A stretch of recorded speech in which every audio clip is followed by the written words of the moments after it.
नमस्कार, बहुत स्वागत है आप सभी का। आप देख रहे हैं आज की खबर और मैं हूं आपके साथ प्रगति ठाकुर। स्क्रीन पर दिख रहे सोशल मीडिया हैंडल के जरिए आप मेरे साथ वहां पर भी जुड़ सकते हैं और खबरों से रूबरू हो सकते हैं।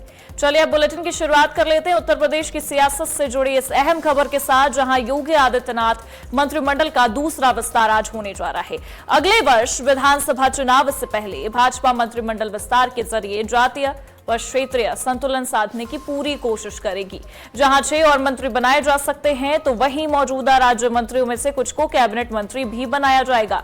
राज्यसभा चुनाव में सपा से बगावत करने वाले विधायकों में से 2 को मंत्री पद का पुरस्कार भी मिल सकता है, ये भी जानकारी सामने आ रही है। वर्तमान में आपको बता दें, मुख्यमंत्री योगी आदित्यनाथ, उप मुख्यमंत्री केशव प्रसाद मौर्य व ब्रजेश पाठक सहित कुल 54 मंत्री हैं और राज्य में अधिकतम 60 मंत्री बन सकते हैं। तो माना यह जा रहा है कि जातीय व क्षेत्रीय संतुलन को ध्यान में रखते हुए 6 रिक्त पदों को भरा जाएगा। भूपेंद्र सिंह चौधरी, मनोज पांडे का नाम चर्चा में है, तो वहीं कैलाश सिंह राजपूत और सुरेंद्र दिलेर का नाम भी चर्चा में है। हंसराज विश्वकर्मा, कृष्णा पासवान का नाम भी चर्चा में है। अब माना यह जा रहा है कि एक ब्राह्मण, 3 पिछड़ों को मंत्रिमंडल में जगह देने के साथ ही एक एससी और एक एसटी वर्ग को मंत्रिमंडल में जगह दी जाएगी। तो आज एक महत्वपूर्ण दिन है उत्तर प्रदेश की सियासत के लिए, योगी सरकार के लिए, क्योंकि पीडीए की कार्ड ढूंढने की पूरी कोशिशों में लगी हुई है उत्तर प्रदेश की सरकार। और देखिए, अब जिस तरीके से मंत्रिमंडल का विस्तार हो रहा है, उसमें जिन जिन फैक्टर पर फोकस किया गया है, ये पूरी कोशिश है कि पीडीए की कार्ड अब ढूंढ ली जाए। 27 की तैयारियां अब से शुरू हो चुकी हैं, टीम योगी का विस्तार हो रहा है। अब देखिए, ग्राफिक्स के मद्देनजर आपको समझाते हैं। कृष्णा पासवान यूपी कैबिनेट के संभावित चेहरों में से एक हैं, 3 बार की विधायक रह चुकी हैं ये, और एक अहम चेहरा इन्हें समझा जा रहा है। विधानमंडल दल की सचेतक के रूप में भी कार्यरत रही हैं। अब ऐसे में सुरेंद्र दिलेर परिवार की तीसरी पीढ़ी के राजनेता हैं, इनका नाम भी सामने आ रहा है। अलीगढ़ जिले की खैर विधानसभा सीट से विधायक है। अब ऐसे में दादा किशन लाल दिलेर 6 बार विधायक और 4 बार सांसद भी रहे हैं, तो दिलेर परिवार से आते हैं और इनका भी नाम सामने आ रहा है।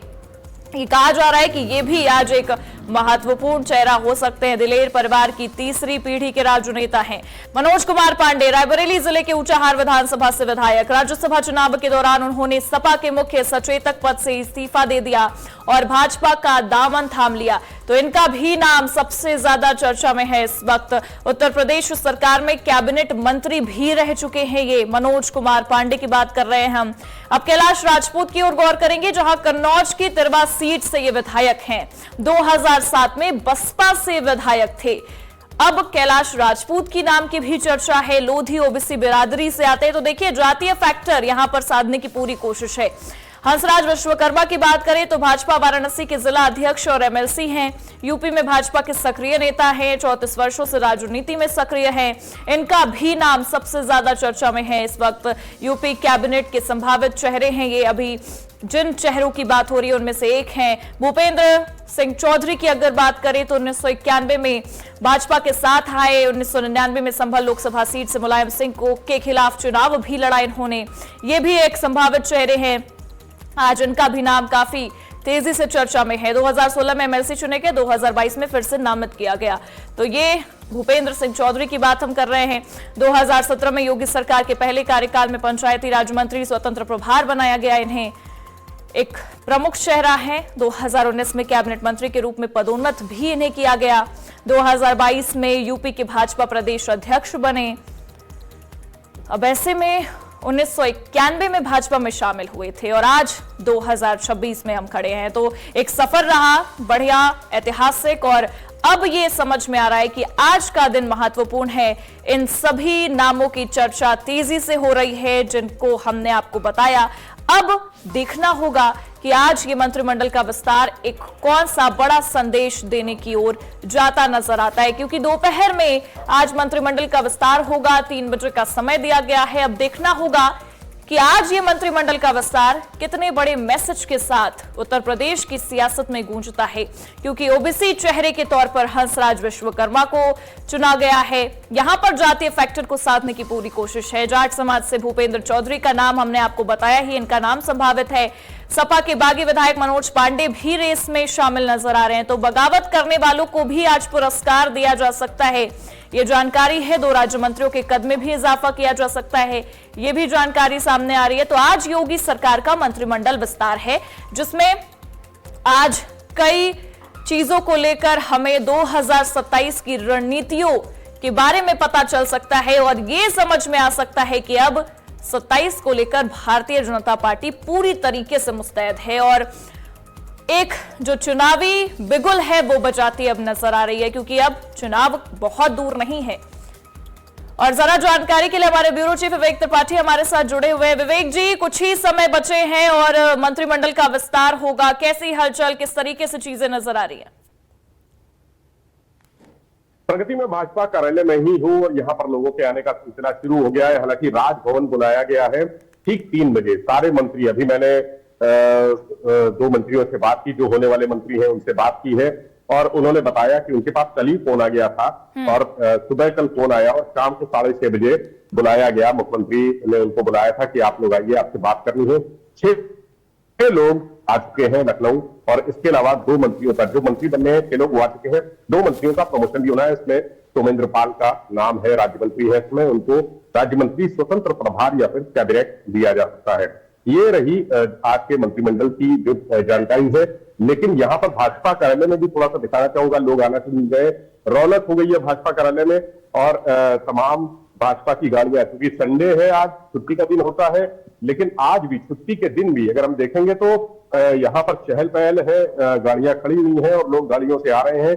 अंदर संगठन के कुछ लोग बैठे हुए हैं, उनसे मुलाकात कर रहे हैं। इसके अलावा जो मीडिया सेल है वहां पर भी लोग मौजूद है और तमाम चर्चाएं हो रही हैं। जो कहा जा रहा है कि जो समाजवादी पार्टी का पीडीए है, आज का मंत्रिमंडल विस्तार उसी पीडीए का जवाब होगा। यानी हम देखें, अगर तो ब्राह्मण मंत्री भी बनेगा, ब्राह्मण कोटा जो है उसको ब्राह्मणों को संतुष्ट करने के लिए, ब्राह्मण वोट बैंक को साधने के लिए, हालांकि ब्राह्मण वोट बैंक हमेशा बीजेपी का ही माना जाता है, लेकिन इधर कुछ दिनों से ब्राह्मण नाराज था, तो ब्राह्मणों को सेट करने की और मनोज पांडे, चूंकि एक बड़ा चेहरा है, समाजवादी पार्टी से आए हैं, उनको भी आगे बढ़ाना है और वोट बैंक एक अपनी सीट मजबूत करनी है। तो मनोज पांडे के अलावा लोधी और पासी समाज से एक मंत्री होगा। इसके अलावा जाट बेल्ट को मजबूत रखने के लिए जाट बेल्ट से भी पूर्व प्रदेश अध्यक्ष भूपेंद्र सिंह चौधरी को मंत्री बनाया जाएगा। ये और महिला एक मंत्री कृष्णा पासवान पासी समाज से आती हैं, उनको भी मंत्री बनाया जाना है। 6 लोग इस समय दारुल सफा और अपने अपने जहां पर रुके हुए हैं, अपने अपने ठिकानों पर हैं और ढोल नगाड़े बज रहे हैं। अभी हम दारुल सफा गए थे, वहां पर स्वागत की तैयारियां पहले से ही है, ढोल वाले आ चुके हैं, नगाड़े बज रहे हैं, लोग खुशी में झूम रहे हैं, नाच रहे हैं, मिठाइयां बांटी जा रही है, तो सारी तैयारियां हो चुकी है। हालांकि पोर्टफोलियो भी तय नहीं है। पोर्टफोलियो ये कहा जा रहा है कि जब मंत्रिमंडल बनेगा उसके कुछ देर बाद, कुछ घंटों बाद पोर्टफोलियो भी तय हो जाएगा। लेकिन सारे मंत्री तैयार है अपने समाज के लिए काम करने के लिए। खास जो मंत्रियों से बात हुई, हंसराज विश्वकर्मा से बात हुई, कैलाश जी से हमारी बात हुई, तो उन्होंने कहा कि अपने समाज के लिए, यानी तय है कि किस समाज को क्या फायदा देना है, उनको मंत्री बनाकर क्या मैसेज देना है, अपने समाज के लिए तैयार है काम करने के लिए। और भाजपा को 2027 में बंपर बंपर सीटों से जिताने के लिए हंसराज विश्वकर्मा ने तो ये तक कह दिया, कैलाश जी ने ये कह दिया कि 300 के पार अब की बार आंकड़ा 2027 में आना है। जो ये तैयारियां चल रही हैं, ये 300 के पार सीटें जीतने की तैयारियां चल रही हैं। तो भारतीय जनता पार्टी में लगातार देखिए लोगों के आने का सिलसिला जारी है, गाड़ियां आ रही हैं। इसमें जो समर्थक हैं मंत्रियों के वो है, संगठन के लोग यहाँ पर पहुंच रहे हैं। इसके अलावा तमाम जो पदाधिकारी हैं पार्टी के, वो भी यहाँ पर पहुंच रहे हैं। ठीक 3 बजे जो गवर्नर हाउस से एक मैसेज जारी हुआ है, उसमें कहा गया है कि ठीक 3 बजे गवर्नर हाउस पहुंच जाए और वहां पर 3:30 बजे यानी 3:30 बजे तक सभागार में अपना स्थान सुनिश्चित कर ले। और उसके लिए जो पास जारी किए गए हैं वो पास लेकर आना जरूरी है, तभी एंट्री मिलेगी। वो चिट्ठी भी हम अपने दर्शकों को दिखा सकते हैं जो गवर्नर हाउस से जारी हुई है, वो पत्र भी दिखा सकते हैं कि किस तरह से पूरी तैयारियां वहां पर हो चुकी है। और ये स्वागत कक्ष भी दिखा दे, स्वागत कक्ष में भी तमाम लोग बैठे हुए हैं, जो मंत्री बनने वाले हैं उनके क्षेत्रों से आए हुए लोग हैं, अलग अलग जगहों से आए हुए लोग हैं। कूलर लगे हैं ताकि जो मौसम की गर्मी है उसका असर अतिथियों पर और समर्थकों पर ज्यादा ना हो, कूलर लगे हुए हैं। सब तरह अपने अपने क्षेत्र के लोगों को जो उत्साह है यहाँ देखने को मिल रहा है। और गर्मी के बावजूद यहाँ का माहौल एक खुशनुमा माहौल है। जैसे ही कुछ जो मंत्री होने वाले हैं, बनने वाले हैं, वो लोग आ जाते हैं और भाजपा कार्यालय आने का भी उनका एक जानकारी मिल रही है कि पहले भाजपा कार्यालय आएंगे और यहीं से फिर वो राजभवन जाएंगे, क्योंकि राजभवन यहाँ से ज्यादा दूर नहीं है, यहीं से राजभवन जाएंगे। बिल्कुल। समाजवादी पार्टी के पीडीए को जवाब देने के लिए ये मंत्रिमंडल विस्तार हुआ है। ये कहा जा सकता है जो जातीय समीकरण सेट किए गए हैं, जो क्षेत्रीय समीकरण सेट किए गए हैं, वो सीधे सीधे समाजवादी पार्टी के पीडीए को एक तरह से उसकी काट बताई जा रही है।